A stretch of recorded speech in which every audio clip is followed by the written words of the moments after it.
Two young girls in the forest are about to be raped by bandits when they are saved by a giant knight in silver armor. Hours previously, the knight, really a gamer from Japan, had awoken in the body of his character, having the best armor and weapons and all his physical and magical skills. Knowing a skeleton would scare people and make him a target, he decides to keep his helmet on at all times and renames himself Ark, using his game character's name. He spots a female elf in the first city he finds, but she disappears. As he has no money, he attempts to become an adventurer but must earn his license by slaying 3 enemies. In the forest, he slays a bull boar and an orc, and while searching for a 3rd enemy, witnesses bandits attacking a coach. He sees 2 young ladies about to be raped and violently kills the bandits. The ladies are the noble Lauren Louvierte and her maid Rita. While they recover, Ark covertly loots all the bandits' valuables before escorting them to town. With the bandits and orc slain, he obtains his license and his first meal with the bandits' cash. Reasoning that he might be stuck in this new world permanently, Ark decides to have fun beginning his new life. Ark accepts a job protecting a young village girl named Marka as she collects medicinal herbs. Ark is curious about Marka's haste to begin, and Marka explains that she doesn't want her mother Siona, who has become overprotective since Marka's father died, to find out. They come across an injured kitsune, which Ark heals. The creature decides it wants to stay with Ark, and he names it Ponta for its fluffy tail. Siona learns of Marka's leaving the village just as hunters arrive with news of an extra dangerous monster in the forest. Marka leads Ark to a tree with valuable medicinal flowers, but finds the tree is now the territory of the monster, a basilisk. Fortunately, Ark has fought them before in the game and kills it quickly. He notices a magic ring on the basilisk, which shatters and disappears after the monster is killed. Later that night, soldiers kill another basilisk, then come across the much larger corpse of the basilisk Ark killed. They notice it was killed by a single strike with an extremely large sword, and wonder who killed it. Accepting a job, Ark deals with bandits hiding in a forest cave, taking their treasure as loot. Elsewhere, it is revealed the attack on Lauren Louvierte was a failed assassination ordered by Lord Triton Diento, who was himself ordered by Prince Dacaris to destabilize the kingdom in readiness for a war. Triton is also furious that his son, Udalan, is putting himself at risk leading their illegal slave operation. Back in the forest, a female elf watches Ark emerging from the bandit's cave and attacks him, accusing him of kidnapping elf children, until she sees Ponta, which she recognizes as a forest spirit creature. Since spirit creatures rarely trust mortals, she realizes Ark couldn't be a kidnapper. Ark offers his assistance, but she refuses. The next day, while trying to locate her, Ark finds the kidnapped elves being tortured by Udalan and his men. The female elf kills most of the slavers, but is forced to surrender when Udalan threatens the children. Ark overpowers Udalan and protects the children, allowing the elf to kill the rest. Ark then frees the captives and magically heals their wounds, to the elf warrior's amazement. Refusing to believe that Ark is a simple adventurer but convinced of his trustworthiness, the elf introduces herself as Ariane Glennis Maple. Ariane receives a message that more enslaved elves have been located and asks to hire Ark's services to help her. After Ark accepts Ariane's offer to hire him, he and Ariane travel to the town of Diento, where they meet Ariane's elf comrade Danka, who immediately mistrusts Ark, although he is surprised Ark can use teleportation magic, and manage to earn both Ponta's and Ariane's trust. As their attack on the slavers' warehouse won't be for hours, Ark leaves on personal errands, that is, a meal in private. As Ark, Ariane, and Danka depart on their mission, a shadowy figure watches from a rooftop. Penetrating the warehouse, they find that all the slavers have already been expertly assassinated, and Ark is overcome with otaku enthusiasm when the assassin turns out to be a female ninja with cat ears. The female ninja is surprised that Ark even knows what a ninja is. She gives him documents she stole naming nobles who have already purchased elf slaves, as well as sharing the location of slaves kept by Lord Triton. Before departing, she also reveals that the elf slaves were not her goal, as her true target is not on the premises. After the trio free the elves, Danka becomes more amazed at Ark's magical skill, but trusts him enough to let him and Ariane go alone to Triton's palace.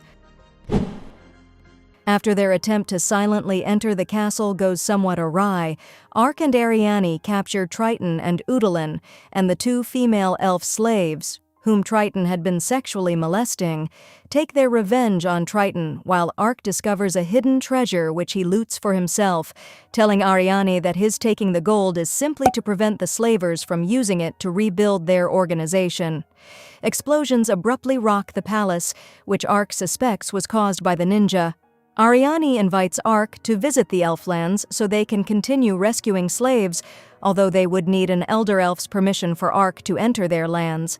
Because he will have to expose himself while meeting the Elder, Ark removes his helmet, showing Ariane his skull face and telling her his appearance is the result of a curse. In the capital city of Olav, the human king Karlon, his sons Sekt and Dakares, and daughter Uriarna decide to investigate the rumors of slavery, which violates the human/elf peace treaty. They decide to contact the elves, though it is clear both princes have their own hidden agendas. Uriarna is certain Dakares is secretly involved in the slave trade and that Sekt has a plan to expose him, thereby strengthening his own claim to the throne. After a journey of some days, Ark and Ariane reach La Latoya, an enormous elf settlement deep in the forest. Ark meets the Elder, Dylan, and his wife Glennis, who are also Ariane's parents.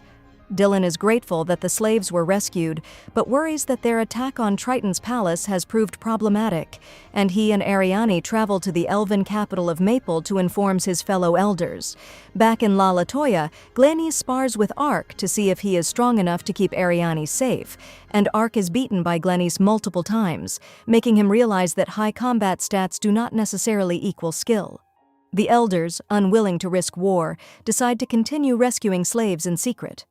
Dylan officially hires Ark to help Ariane continue freeing slaves, and as payment tells Ark of a magic pool that might cure his skeletal appearance, but which is only found near the Lord Crown, a spirit tree that grows in the territories of dragon lords. Ark accepts the payment, but when alone becomes curious to see if his appearance really is caused by a curse, and is shocked when, using a curse-breaking spell on himself, he gives himself a human right hand. Ark's hand instantly returns to bone, but it confirms that Ark's appearance is indeed cursed. He and Ariane set out for Olav, hunting the slave-owning nobles. They are warned by an innkeeper that haunted wolves have been attacking travelers. Uriarna leaves Olav to travel to Limbolt. The wolves do attack, and Ark realizes the pack leader is wearing a magic ring like the basilisk. He destroys the ring, waking the pack leader from a trance. The leader then takes his pack and leaves peacefully. While Ariane prepares the slain wolf's fur, Ponta senses danger and leads Ark to where Uriarna's coach has been attacked, and Uriarna, her maid Ferna, and her loyal guards have been killed by treacherous guards and assassins. The killers attack him, but Ark's armor proves invulnerable to their weapons and magic, and he kills most of them with unexpected assistance from the wolves. Using a powerful rejuvenation spell, Ark resurrects Uriarna, Ferna, and several loyal guards before sneaking away. Ark is unsure about the morality of a spell that can resurrect the dead and keeps what he did secret from Ariane. Reaching Olaf, they witness a young woman expertly defeating thugs, and Ark recognizes her as the cat-eared ninja. The ninja, Chiome of the Jinshin clan, is searching for members of her species enslaved by humans and asks Ark how he knows about ninja, since that word was created by their great founder, a human named Hanzo. Chiome asks for their help, and Ariane, as Ark's employer, agrees. Dakares is furious the haunted wolves failed to kill Uriarna, and suspecting a revenge plot against him, is sent to a safe house by his subordinate Cetrion.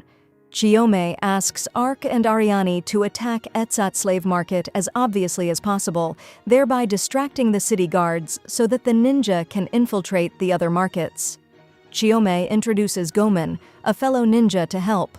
As Gomen is a giant as tall and powerfully built as Ark, they instinctively challenge each other, then realizing that they're evenly matched, become instant friends. Ark and Gomen attack the market guards via the main entrance and compete to outdo each other as Chiome and Ariane prepare their own attack from the rear. Learning of the attack, Dakares sends soldiers to protect the slave markets. Ariane and Chiome begin freeing slaves while dispatching the guards.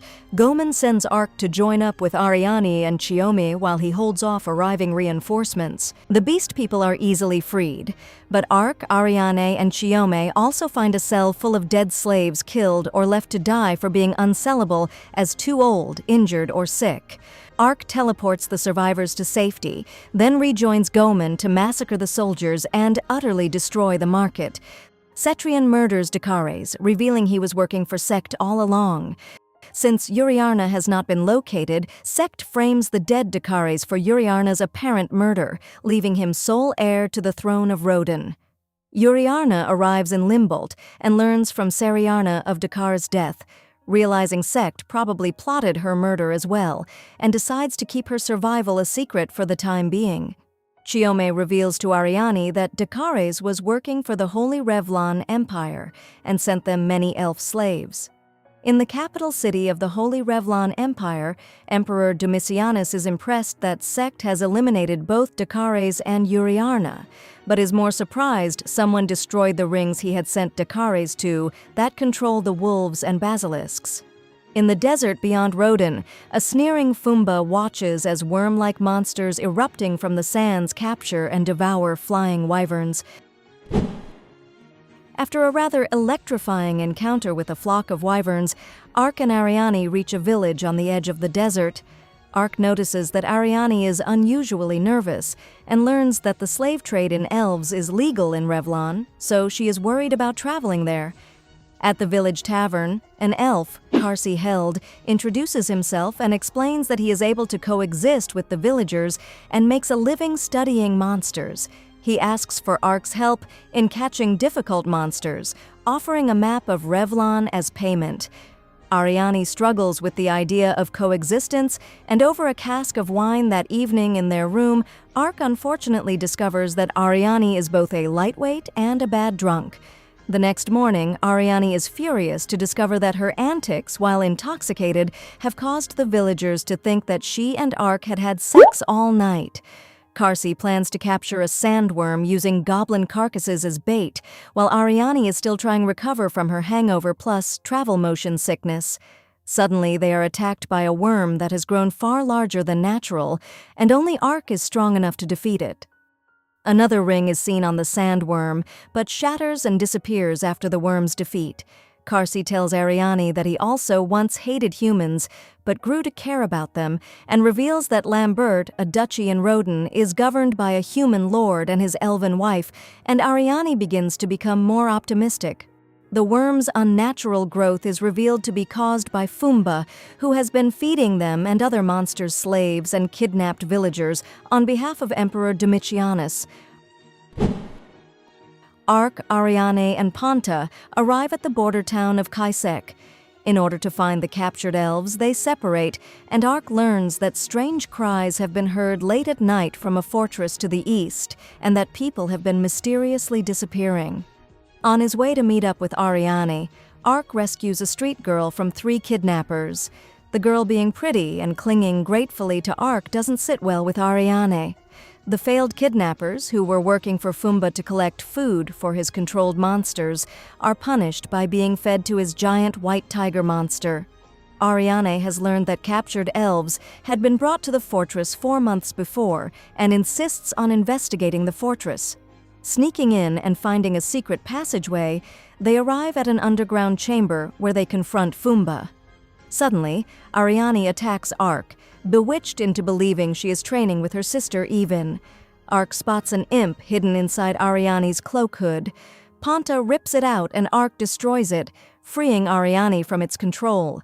Ark questions him about the elves, but Fumba tells him that most of the elves were used in the Empire's magic experiments. Enraged, Ark quickly kills the white tiger monster, and Fumba orders his other controlled monsters to attack. Ark is easily able to slay the monsters, but when an ogre attacks the unconscious Ariane, Chiyomi appears and uses her water ninjutsu to overcome it. Suddenly, the ground begins shaking, and Fumba flees, saying his greatest monster has awoken. Ark teleports everyone outside, where they are confronted by a 5-headed hydra. The hydra attacks Ark, Ariane, and Chiyomi with its fiery breath, leading Fumba to believe they have been destroyed. Fumba sends the hydra to destroy Keisek, while a flashback reveals that Fumba's clan elders believed him undisciplined and weak, causing him to leave his clan and take service with Emperor Domitianus. Ark uses his holy shield to protect everyone, and Ariane, who, even while bewitched, was aware of everything Fumba had previously said about the elves' fates, vows to destroy him. Ariane and Chiyomi chasing after Fumba while Ark stays behind to deal with the hydra. Ark summons the infernal demon Ifrit to battle the hydra. Ariane and Chiyomi catch up with Fumba, and Ariane taunts him with his personal weakness. When Fumba is goaded enough to attack Ariane, Chiyomi attacks him and damages the magical body markings that allow him to control monsters. With the hydra damaged by Ifrit's attack, Ark flings it into the air and Ifrit destroys it with its flames. Meanwhile, Princess Uriarna meets with elven elders Dylan and Lord Fangus, and they agree that the Rodin Kingdom will take responsibility for the crimes against the elves, locate the missing/enslaved elves, and in exchange for the elves backing Uriarna in her bid for succession to the Rodin throne. After learning this news, Ariane's mission is now officially over. Ariane is uneasy and uncertain about the future, but Ark and Chiyomi reassure her. Sect is disturbed by the news of Uriarna surviving the assassination attempt and successfully negotiating with the elves. Uriarna ponders her own destiny after her miraculous revival. Domitianus learns about the destruction of Fumba and his monsters. Chiyomi sees Ark's unhelmeted face for the first time, and Ark decides to continue his travels with his friends.